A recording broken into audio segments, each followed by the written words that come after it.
Okay. Now this road we're on now is this is the road that runs along the southern edge of the Blair National Park, which I talked about on the other clip earlier before I got sidetracked. Sorry about that, fellas, but I'm in a bit of a rush. And I said, those tablets I went on last year, they've sort of, at certain times of the day I get very petulant, you know. It's like you're racing, you know, it's like running up against a brick wall, you know. It's like you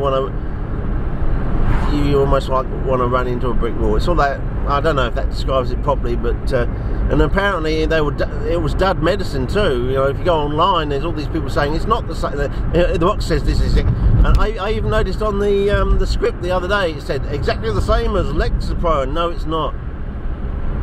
Just get that. Apparently, it was an example of was it green yearing or something, or green fielding or something. Yeah. And we got a program on Catalyst Part 2 about statins and things like that. So you know, they're saying that basically, yeah, there's a lot of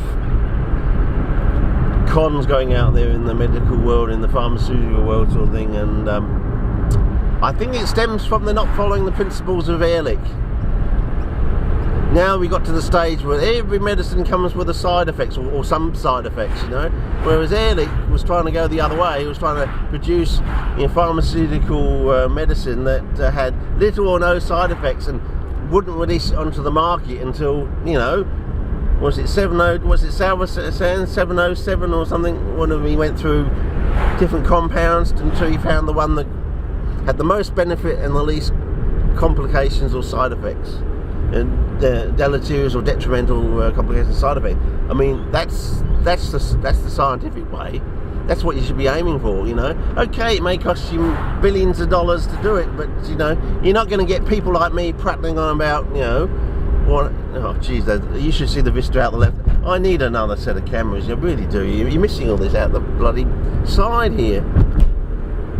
Absolutely gorgeous vista on the left here. As we climb up the Sturt Valley Gorge, because basically Blair National Park is built on the Sturt Valley Gorge sort of thing, and yeah, it's a magnificent park really, especially up the northern end. So we might do that. You know, Donnie and I went up there somewhere, and it's yeah, it gets a bit strange up there.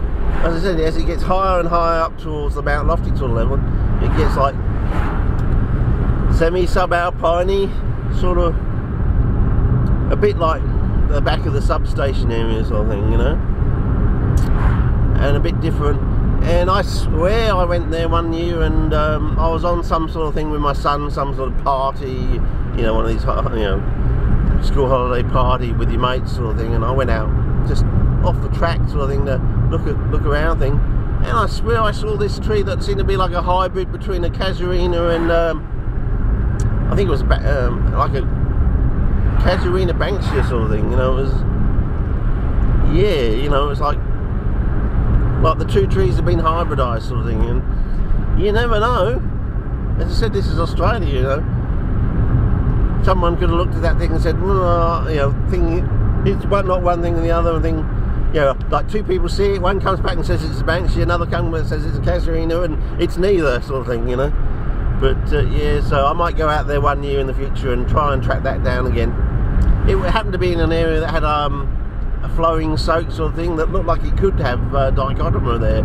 It was wet enough, but as I said, back then I didn't know when they flowered, so you know, I would have been going, you know, late into the season, not knowing that I should go there basically when I think I shouldn't go there. You know, going in January, you think, you know, it'd be all red over Red Rover, the ground would be almost totally dry, or actually bone dry, rock hard, and you wouldn't think to go back there then. It's a bit like when you know, Donnie first joined the society, and he desperately wanted to see all the species, the local species, so he wanted to see glandulina, and it was right near the end of the season sort of thing. So I said, well, the only place I know that they might actually be alive at was Mount Bold, up at that special seep there sort of thing, and because of that we discovered polypomphylix growing there, because it flowers after the almost when the grandeurs of you know, carked it basically.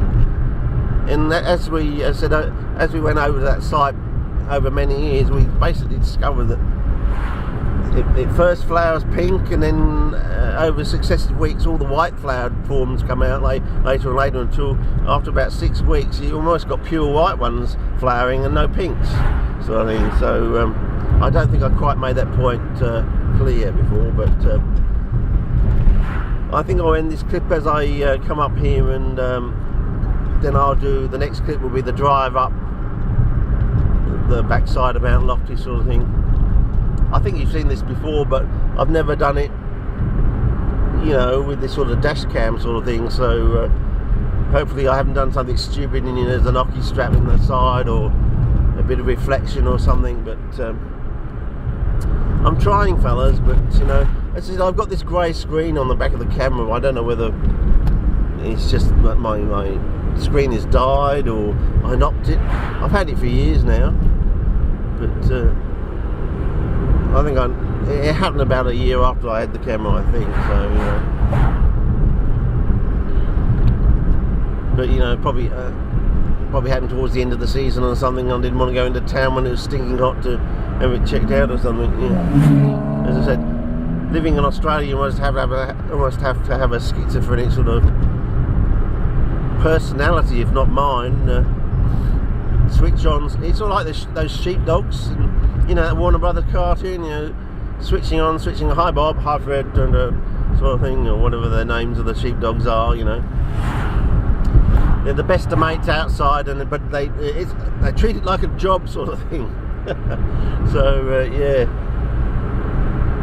Anyway, what's the time now? 46. So this has almost been a 10-minute clip, I think. I don't know. Hang on. Yeah, 46. We've been going since about. Oh no, there's another clip in between. So.